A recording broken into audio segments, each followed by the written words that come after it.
Putin bad news. Wagner Group's international influence expands despite spat with Putin. Yevgeny Prigozhin, the mercenary leader, went back to business as usual a month after his dramatic but brief rebellion against Russian President Vladimir Putin. Prigozhin offered his paramilitary Wagner Group as the answer to Niger's security crisis following a military coup in the West African country. Prigozhin said on Telegram on July 27 that 1,000 Wagner fighters are able to restore order and destroy terrorists, preventing them from harming the civilian population. Wagner's message was taken as confirmation that the group will continue to be a global player despite the fact that its leader has reportedly fled to Belarus and the group has been at odds with the Russian government.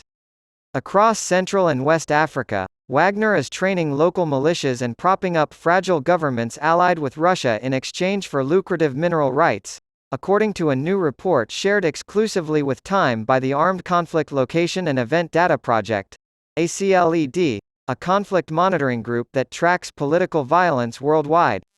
According to a new study of Wagner's recent operations, the group has frequently targeted civilians as part of its partnership with government forces, including those perceived to have connections to armed insurgencies, in the Central African Republic, CAR, Mali, and Ukraine. Furthermore, the data demonstrates that Wagner mercenaries have frequently attacked civilians, including miners, in order to protect their own access to gold, diamond, and other resource sites. Data collected by ACLED shows that violence has increased in every major conflict zone where the organization is active. Between December 2021 and June 2023, ACLED documented 298 incidents of political violence involving Wagner in Mali. These incidents included the targeting and murder of civilians, kidnappings, cattle thefts, extortion, and looting. According to ACLED senior researcher Eni Sabia, rumors that Wagner was leaving or shifting focus to Ukraine have been debunked by the ongoing operations in Mali. Since the beginning of the year, we have seen that Wagner activities have only increased significantly, with several spikes of violence. The economic motivations for the group's activities are also detailed in the report.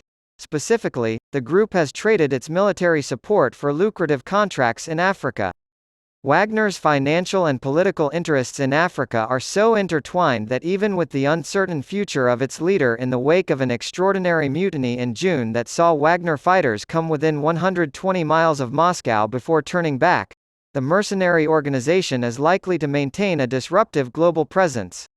The way Wagner has equipped and trained these armed groups means that they could continue to pose a threat to civilians even if Wagner withdrew from the Central African Republic tomorrow, according to Lad Serwat, an ACLED expert on Africa.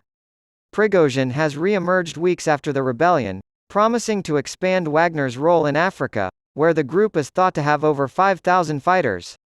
The report's release coincides with this development. Putin recently hosted several African leaders at a summit in St. Petersburg, and Prigozhin was spotted there, highlighting Wagner's importance to Russia's plans to increase its influence on the continent. After meeting and shaking hands with African officials, Prigozhin announced to African media on July 30 that a new rotation of Wagner forces had arrived in CAR in preparation for a constitutional referendum that would allow its president to seek a third term. Announcing that, "We control the territory of the Republic," Prigozhin said,